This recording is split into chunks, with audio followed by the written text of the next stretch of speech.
Good morning, dear students. Students, we are doing Unit 4 in Business Studies, Business Services. And in this chapter, in this unit, we are doing Chapter 1, Banking. And today we will discuss third function, Electronic Banking Services or e-banking. We are doing functions of commercial bank, and this is the third function, Electronic Banking Services. So students, this point, so with the introduction of computer and internet,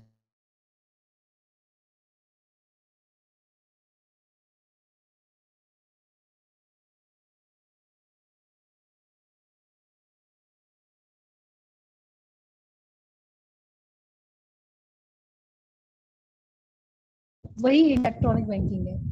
ठीक है. So it refers to the computerised system for performing financial transactions. Okay. These services, the customer do not need to go to the bank every time. So as it has made transaction with the bank possible at any time and from any place. Person अगर उसको हर बार छोटी से छोटी transaction के लिए bank में जाने की नीड नहीं है, वो कभी भी कहीं पर भी बैठ के अपने बैंक की जो भी ट्रांजेक्शन है उनको कर सकते हैं. Okay, at any time from any place. And what are the main features of this function? First is the, इसके जो मेन पॉइंट्स हैं जो ई बैंकिंग के, first is the EFT, electronic fund transfer. This is the way, this is the methods. So chief electronic services, these are okay. First is the electronic fund transfer. So under this system, money can be transferred from one account to another. इसमें क्या होगा कि एक account से आप दूसरे account में easily transfer कर सकते हो. ठीक है. For example direct credits, direct debits. ठीक है. डायरेक्ट क्रेडिट मींस जैसे शेयर्स अगर फॉर एग्जांपल आपने परचेज किए हैं और उसका जो डिविडेंड रिसीव होता है वो डायरेक्टली आपके अकाउंट में ट्रांसफर होगा, डायरेक्टली वो क्रेडिट होगा आपके अकाउंट में. ठीक है. ऐसे डिवेंचर्स परचेज अगर आपने किए हैं तो डिवेंचर्स का जो इंटरेस्ट है वो में आपके पास ऐड हो जाएगा. ऐड मींस क्रेडिट हो जाएगा. ठीक है. ऐसे if you are receiving commission from anyone or if you are receiving salary or pension, ठीक है, then these things जो है automatically आपकी credit हो जाएंगी आपके account में. And second, direct debit. This includes telephone and electricity bill and loan installments and fees of your children, school fees, insurance installment, club membership fees, credit card dues etcetera. इस तरह की जो payments हैं वो directly debit हो जाती है. ठीक है. And what are the main advantages of the electronic fund transfer? First of all, payment on due date. जो भी ड्यू डेट है उसके ऊपर पेमेंट हो जाती है इससे. No loss in transit, transaction में कोई लॉस नहीं है, कुछ भी आपका उसमें डिडक्ट नहीं होगा. Third is no mishandling of cash, cash की भी मिस हैंडलिंग नहीं होती है इसमें. एंड एफर्टलेस ट्रांजेक्शन, कहीं आपको जाना नहीं पड़ा, आप अपने घर में या जहां भी आप हो इस टाइम पे आप वहीं से ये सारी ट्रांजेक्शंस कर सकते हो. And no expenses on correspondence, इसके अलावा और कोई खर्चा इसके ऊपर नहीं लगता. ठीक है. So this is the first way of E banking. Second is the automated teller machine, ATM. ये तो सबने सुना ही है. ATM is an automatic machine with the help of which money can be withdrawn or deposited by inserted the card and entering your personal identification number, means PIN, जो कि password होता है आपका. So this machine operates for all the 24 hours. Okay. This has reduced the work of an employee or a teller जो भी इसको use कर रहा है by more than half. So the ATM is getting popular every day. अब bank तो हर time पे open नहीं होते हैं, लेकिन ATM जो है वो 24 आवर्स ओपन रहते हैं, कभी भी ऑपरेट किया जा सकता है. जब भी आपको नीड हो आप तभी इसको यूज कर सकते हो. ठीक है. So it refers to an electronic terminal that allows people with plastic card to perform simple banking transaction 24 hours a day without the help of human teller. Here And third is the debit card. A debit card is issued to a customer in lieu of his money deposited in the bank. Customer can make immediate payment of goods purchased or services obtained on the basis of his debit card, provided the terminal facility is available with the seller. Debit card सबके पास ही होता है almost, आपने देखा होगा. Debit card use करके आप कुछ भी परचेज कर सकते हो, मार्केट से शॉपिंग कर सकते हो और डेबिट कार्ड के थ्रू, ठीक है. Through this medium the money is transferred from the account of the purchaser to the account of the seller. जो परचेजर के अकाउंट से वो सेलर के अकाउंट में ट्रांसफर हो जाता है. That is the medium. ये एक मीडियम है उसका, debit card. So with the help of the debit card money can also be withdrawn from the ATM. ATM से भी आप जब विड्रॉ करते हो मनी, आप इसी डेबिट कार्ड को यूज करते हो. मिस इस डेबिट कार्ड से आप एटीएम में भी यूज करते हो और कहीं पर भी सेलर की कहीं से भी आप जब कुछ भी परचेज कर रहे हो तो वहां पर भी आप इसको यूज कर सकते हो. Then fourth point is credit card. Credit card, a bank issue a credit card to those of its customer who enjoy good reputation. यानी कि जो बहुत ही अच्छी रेपुटेशन होती है जिनकी कस्टमर्स की, उन्हीं को बैंक जो है वो क्रेडिट कार्ड इशू करते हैं. It is not necessary that a customer should have money in the bank is in order to get a credit card. ऐसा नहीं है. This is a sort of overdraft facility. इसमें क्योंकि overdraft facility भी मिलती है. अगर एक पर्सन के बैंक में सपोज कर लो 50,000 है, but if he want to spend rupees 70,000, 1 lakh, तो वो कर सकता है इजिली. ओवरड्राफ्ट की एक लिमिट रहती है, तो जितनी लिमिट है वो उसको यूज कर सकता है. Okay, so with the help of this card the holder can buy goods और obtain services. The name of the issuing bank जो होता है, जिस बैंक ने इसको इशू किया है, and name of the holder जिसको इशू किया गया है, and his her identity along with the date of validity are inscribed on the credit card. ठीक है. So the credit card holder keeps on depositing the money used according to the agreement with the bank. जितना आप वो money इसमें से use करते हैं और जो भी टाइम लिमिट होता है और जो उनका एग्रीमेंट है उसके अंदर उसको डिपॉजिट कराना होता है. Right. So the credit card it refers to the plastic card. ये भी प्लास्टिक कार्ड होता है that allows the customer to buy now and pay back the loaned amount to bank at a future date. Plastic card को use करके आप customer को allow करते हैं कुछ भी यहाँ पर परचेज करने के लिए आप बी के भी, और वो कितनी भी पेमेंट हो, और जो भी पेमेंट आप कस्टमर की जो है बैंक ने पे की है वो पे बैक करेगा उसको फ्यूचर में. Right. So fifth point is telebanking. Under this facility, a customer can get information about the balance in his account or information about the latest transaction on the telephone. Telephone पे आपको क्या है कि जो balances वगैरह होते हैं, जैसे सपोज आपने कोई भी लेन देन किया तो उसकी बाद में इमीडिएट आप एक मैसेज रिसीव करते हो, तो वो अभी आपके मोबाइल में आते हैं. ऐसे टेली बैंकिंग में टेलीफोन पे वो बैलेंसेस जो है वो बताए जाते हैं. So under this facility customer can get information about the balance in his account और information about the latest transaction on the telephone. Okay, so this facility is available around the clock. And next is core banking. Core banking means the complete name of this banking system is core banking solution or centralized banking solution. Right? This short form is CBS. CBS is that banking system which makes banking convenient by changing the status of a customer from customer of a branch to customer of the bank. Customer of branch से customer of the bank. Facilitating speed. अब होता क्या है कि suppose कोई एक bank का काम, जैसे HDFC है, सपोज HDFC के इतने सारे ब्रांचेस हैं आपकी सिटी में, लेकिन अगर आपने HDFC में बैंक ओपन आपका अकाउंट ओपन हुआ है तो आप इसके फैसिलिटी के थ्रू आप क्या कर सकते हो, किसी भी ब्रांच पे जाके कभी भी कुछ भी आप ट्रांजेक्शन कर सकते हो इजीली. उससे आपको बार बार आपकी वो जैसे सपोज आप कहीं बाहर हो इस टाइम पे, किसी और सिटी में हो, तो वहां पर भी आप HDFC के बैंक यूज कर सकते हो किसी भी ट्रांजेक्शन के लिए।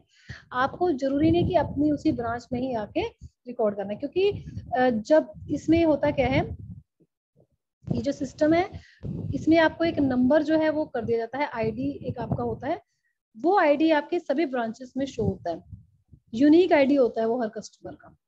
ठीक है, तो जो in this system, a customer by opening a bank account on one branch, okay, can operate the same account in all CBSE branches of the same bank. मतलब वही बैंक है, जैसे HDFC में अगर आपने खोला है तो HDFC की सभी ब्रांचेस में आप ऑपरेट कर सकते हो अपने अकाउंट को। ठीक है, एनीवेयर, जो कहीं पर भी है अक्रॉस द कंट्री, पूरी कंट्री में, इंडिया के कहीं भी किसी भी HDFC में आप जाके ऑपरेट कर सकते हो। तो it is material with the which branch of the bank is customer deals. ये इससे कोई फर्क नहीं पड़ेगा कि आपने जो अकाउंट ओपन किया था वो किस ब्रांच में किया था। ठीक है, व्हेन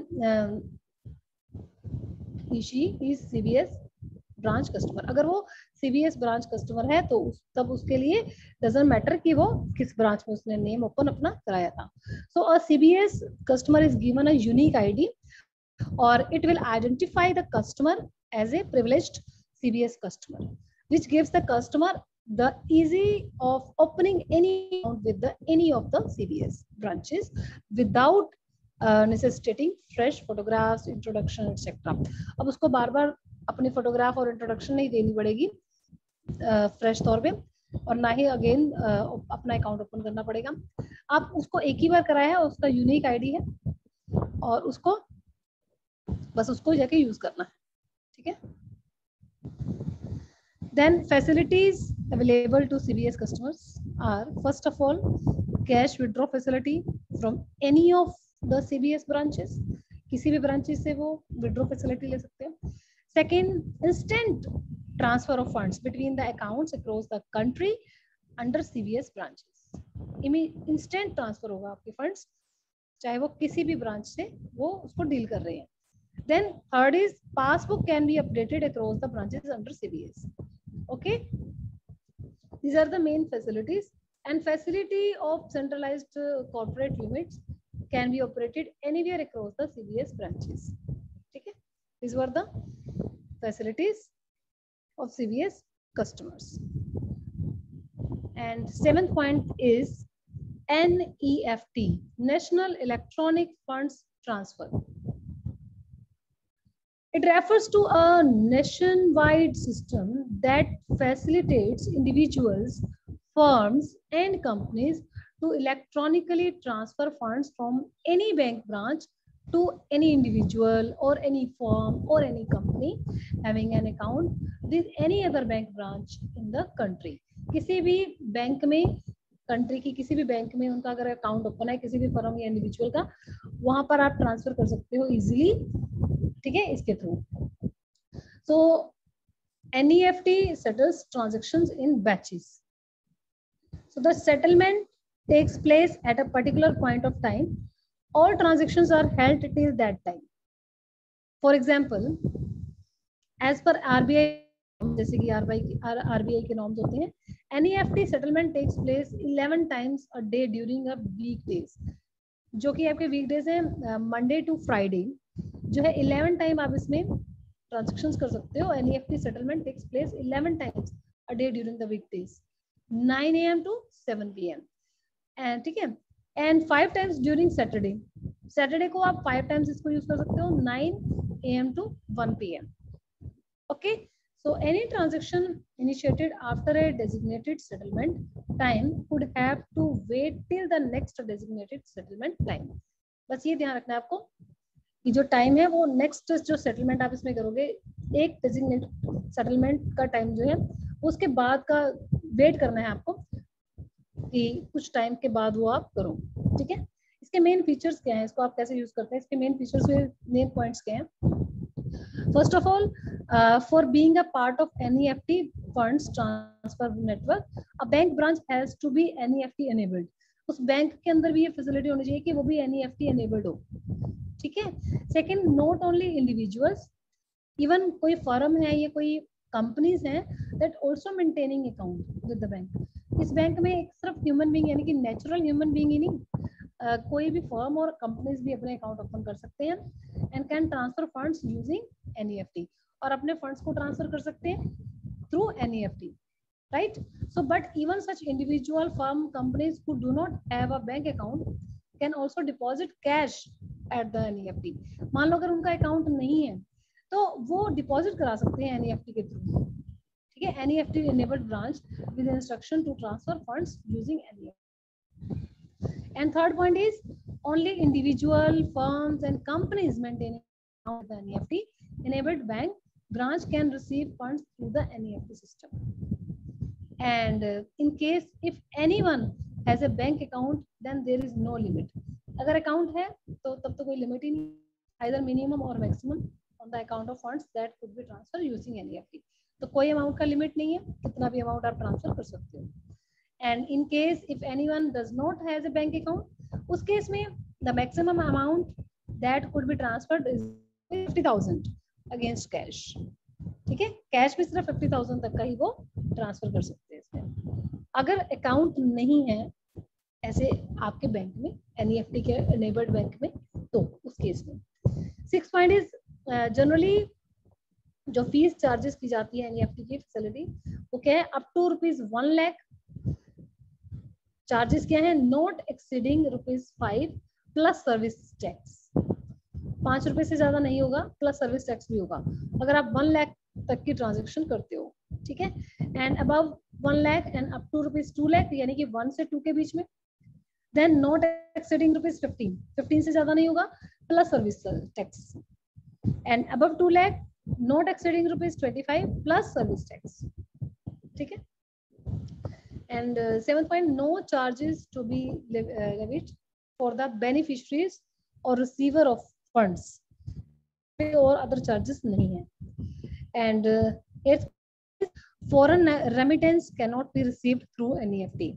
फॉरेन की फैसिलिटी नहीं दी गई है, सिर्फ अपनी कंट्री में ही कर सकते हो आप इसको. And NEFT settles transactions in batches. Okay. So next 8th point is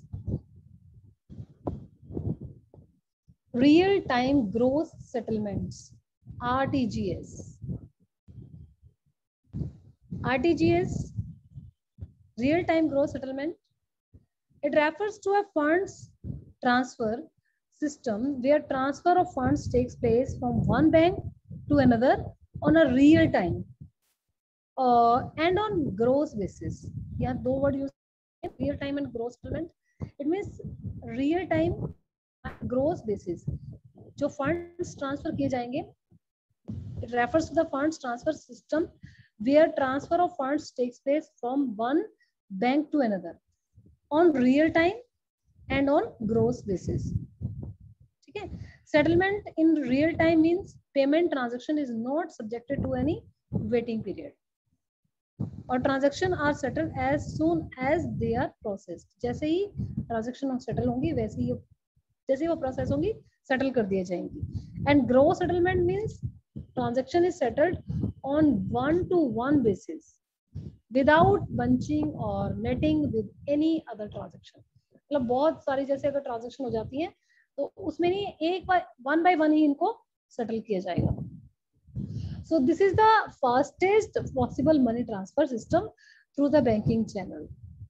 ये सबसे ज्यादा फास्ट होता है ये चैनल, इसके थ्रू जो मनी ट्रांसफर है वो बहुत फास्ट होती है. So the RTGS service for customer is available from 9 AM to 4:30 PM on weekdays, means Monday to Friday, and from 9 to 1:30 PM on Saturday as per RBI guidelines. Okay. And what are the main features of RTGS? So first of all the bank branches in India are not RTGS enabled. पहली बात तो ये है कि जितनी भी branches है यहाँ पर इंडिया की वो RTGS enabled नहीं है. So only CBS enabled, जो हमने पहले डिस्कस किया है CBS, जिसमें हमने कोर बैंकिंग किया है ना, कोर बैंकिंग सॉल्यूशन, तो वही एनेबल्ड बैंक जो होते हैं, only CBS enabled bank branches can extend this facility, वही उसको अपने खुद की फैसिलिटीज को एक्सटेंड करके RTGS एनेबल्ड करवा सकती है।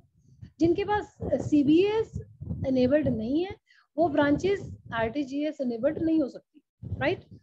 एंड सेकेंड थिंग, जो RTGS है, transactions are processed continuously throughout business hours, not in batches. Continuously throughout business hours ये इसमें आप प्रोसेसिंग कर सकते हो। टाइमिंग मैंने आपको बताया है इसमें 9 AM to 4:30 PM इन वर्किंग डेज, और जो सैटरडे है उसमें 9 to 1:30।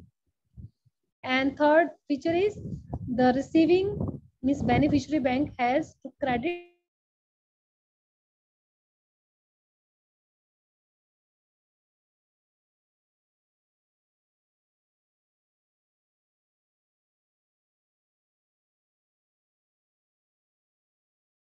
होगी, डिफरेंट होगी, वो अपने अकॉर्डिंगली इसमें फिक्स करेंगे। RBI की तरफ से कोई गाइडलाइंस नहीं है इसमें। And regarding fees, then fifth point is the minimum transaction value for RTGS is ₹2 lakh. कम से कम अगर 2 लाख का अगर आपको ट्रांसफर करना है ना, तभी आप इसके थ्रू कर पाओगे, इससे कम का अमाउंट नहीं इससे हो पाएगा। So there is no upper ceiling for RTGS transaction, upper limit नहीं है यहाँ पर गिवन। इट मीन्स आप कितना भी अमाउंट इसमें ट्रांसफर कर सकते हो, और ये सबसे फास्टेस्ट जो है आपका फैसिलिटी है, ठीक है। And what are the difference between RTGS and NEFT? अभी हमने तो ये लास्ट के 2 पॉइंट्स किए, 7th and 8th point, NEFT and RTGS. And basic difference between RTGS and NEFT is that while RTGS transaction are processed process कर सकते हो, और NEFT settles transaction in batches, ये बैचेस में होते हैं, ठीक है। इसमें वेटिंग में रहेगा, कुछ 1 by 1 होगा। So another difference is that while the minimum transaction value of RTGS is 2 lakh, ठीक है,